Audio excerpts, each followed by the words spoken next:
Assalamualaikum warahmatullahi wabarakatuh.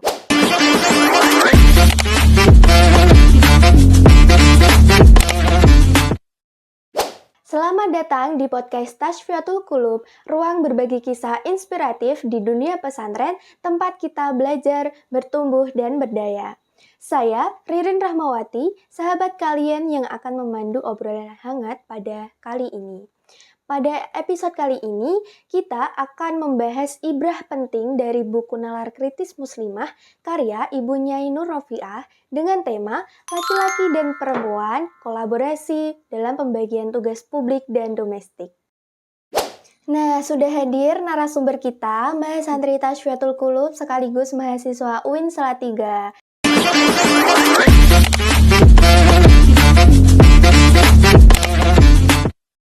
Assalamualaikum Mbak Salwa. Waalaikumsalam warahmatullahi wabarakatuh. Gimana kabarnya hari ini? Alhamdulillah baik Mbak Ririn, dan semoga sahabat TK selalu dalam lindungan Allah SWT. Amin ya robbal alamin. Sebelumnya perkenalan dulu nih sama sahabat TK yang sedang menonton kita. Oke, baik. Perkenalkan, nama saya Salwa Jikri Rinjani Arifin. Saya kuliah di UIN Salatiga, Prodi Manajemen Dakwah. Asal saya dari Bekasi, Jawa Barat. Pengalaman prestasi saya pernah mengikuti pidato baik itu bahasa Arab maupun bahasa Indonesia. Dan saya juga selalu mencoba hal-hal baru. Masya Allah sekali ya Mbak. Menjadi santri sekaligus mahasiswa itu bukan halangan untuk menjadi tetap produktif. Betul banget Mbak, yuk bergabung di Pondok Pesantren Tashfiatul Qulub yang mempunyai 12 program, yaitu ada ngaji kitab kuning, terus ada bedah buku, terus ada public speaking atau hitobah, masih banyak lagi.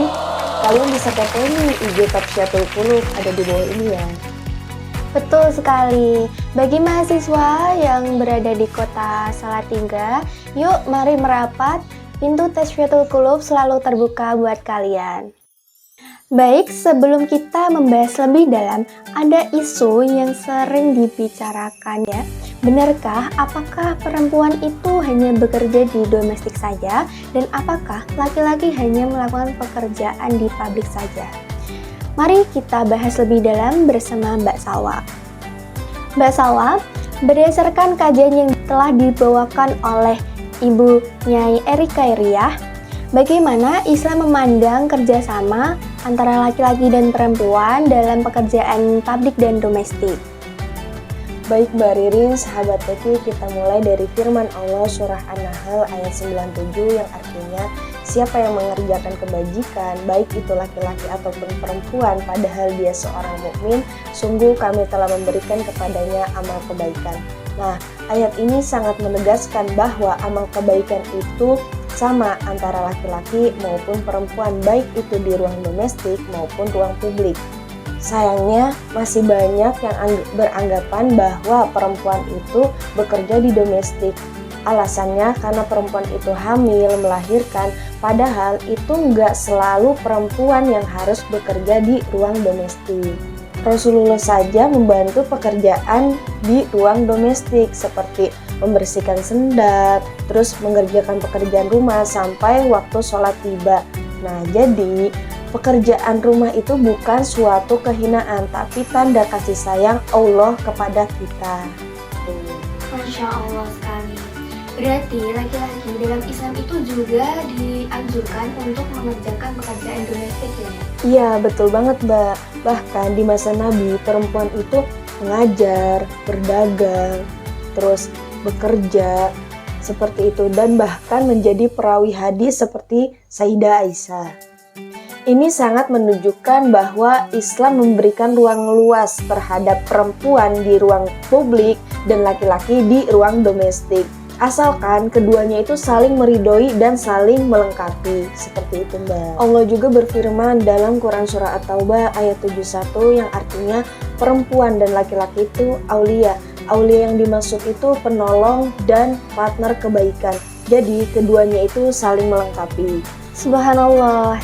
Jadi Islam itu juga memerintahkan kerjasama, bukan saling membebani atau saling menuntut. Alhamdulillah, luar biasa sekali pembahasannya pada hari ini. Banyak insight penting tentang bagaimana Islam itu mendorong kolaborasi laki-laki dan perempuan, bukan kompetisi. Terima kasih kepada Mbak Salwa yang sudah berkenan hadir dan berbagi ilmunya. Sebelum kita akhiri, boleh dong Mbak kasih satu motivasi untuk sahabat Teki di rumah. Motivasi saya untuk sahabat Teki, kerjasama adalah kunci keberkahan. Jangan takut untuk berbagi peran karena Allah menilai kita dengan usaha kita, bukan jenis kelamin kita. Nah, untuk sahabat Teki yang sedang menonton, jangan lupa like, komen, share, dan subscribe. Dan jangan lupa aktifkan loncengnya agar tidak ketinggalan episode inspiratif lainnya. Sampai jumpa di podcast Teki berikutnya. Wassalamualaikum warahmatullahi wabarakatuh.